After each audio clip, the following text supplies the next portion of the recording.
Judith Miller, are you trying to defend your record in your new book, The Story, or set the record straight? I'm not trying to settle scores, and I'm not trying to defend my record. I'm trying to look at my record and set the record straight.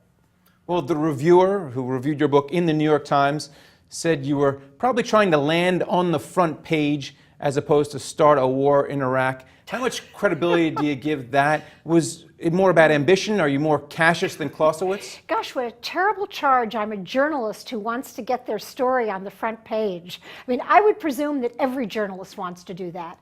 But the implication was that I cut corners to do that. And I think that kind of review is really not fair to the book, because I go to great length in the book to talk about how you try and get a story right, whether it's a financial story, an economic story, political story. And I really did. And I went back in this book and looked at everything I did wrong and the press did wrong, because we all got a lot wrong before the war. Well, the New York Times is known as the paper of record. How much does the editorial bleed onto what's on the front page of the New York Times? That's a big change, because when I started at the paper a long time ago, there was a strict separation between what you read on the editorial page and the op-ed page and what you read in the news pages. And one of my complaints about the paper is that over time, and especially under its new management, that distinction went away. So readers don't know anymore whether or not they're getting opinion or, as we like to say, just the facts. Do you think the loss of Bill Safire, a conservative counterbalance, has been one of the things that's led to that? Well, you know, they try and have conservative columnists now, and Bill was a conservative columnist, but he was more than that. He was kind of the conscience of the paper, and he supported news people. He exchanged news with people like me so that we could understand what a story was and its political implications. His absence, his death, was a real blow to the paper. Well, how much of a voice does Arthur Pinch Sulzberger, the chairman of the New York Times, have when it comes to the editorial, as well as the running of the paper? What's his management style? Because a lot of people want to know how the sausage is made at the Gray Lady. Well, I think a lot of people believed that Arthur just had control over the editorial page and the op-ed page, but in fact, he controls more than that, everything that goes into the paper when it really comes to the heart and soul of the paper, whether or not people like me work there. That he decides, and it's his paper, that he's entitled to do that, it's his company, but my complaint... Is he good at running it? Look, I never worked on the business side of the paper. I just know that when it came to me, he didn't do what his father had done, and that is, you know, defend his journalists if they haven't done anything wrong, and I hadn't. And the other reporters who wrote exactly the same stories or stories similar to mine, we were just kind of hung out to dry as not skeptical enough. And that, you know, a company has to defend its own people if they don't do anything wrong. That's my philosophy, and I think it was his father's.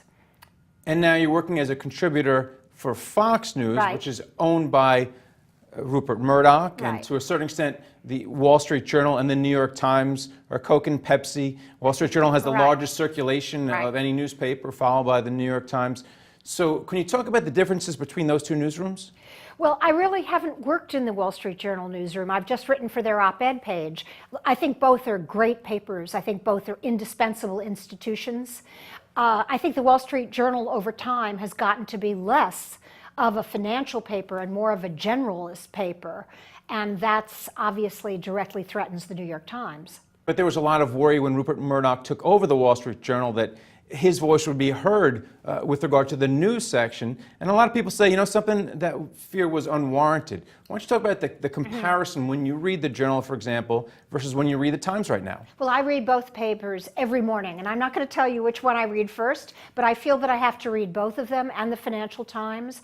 I think the difference is the Wall Street Journal, I see less editorializing on the front page than I do in my old former paper these days. Do you think in the future people are just going to go to the newspaper or the television channel that matches their political bent? So if you're liberal, you're going to go to MSNBC, and if you're conservative, you're going to watch Fox. So it doesn't really matter anyway what news is reported in the New York Times? Well, we would be a lot worse off as a democracy if that happens. That's what's happening right now.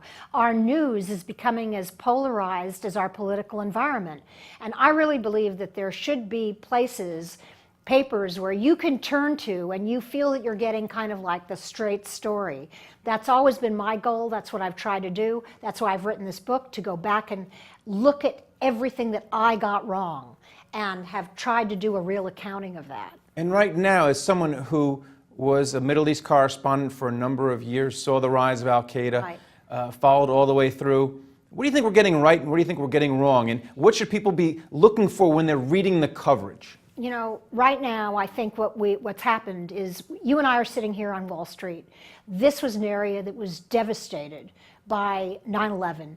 It's been a long time since 9/11 now. And for people like me, what happened, the trauma will never go away. And I'll always, because I work in the Middle East and I've covered the Middle East, I always know that that threat there, be it in the Gulf of Aden, shipments of oil, the financial health of the economy, that is always in jeopardy because of terrorism, and I always worry about that.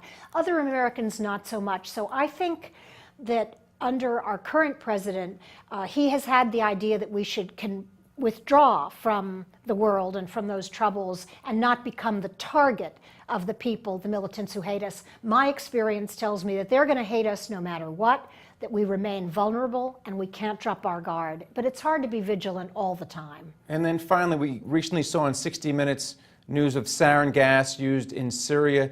Do you think that people in the United States have become a little bit disengaged? So they see sarin gas used by Assad on his people and they say, we've been through that, we don't want to get involved anymore. Right. And my argument to them, my response to them would be, I understand your impulse and your instinct, but don't think that this kind of hatred and militancy and fury can be contained in the Middle East.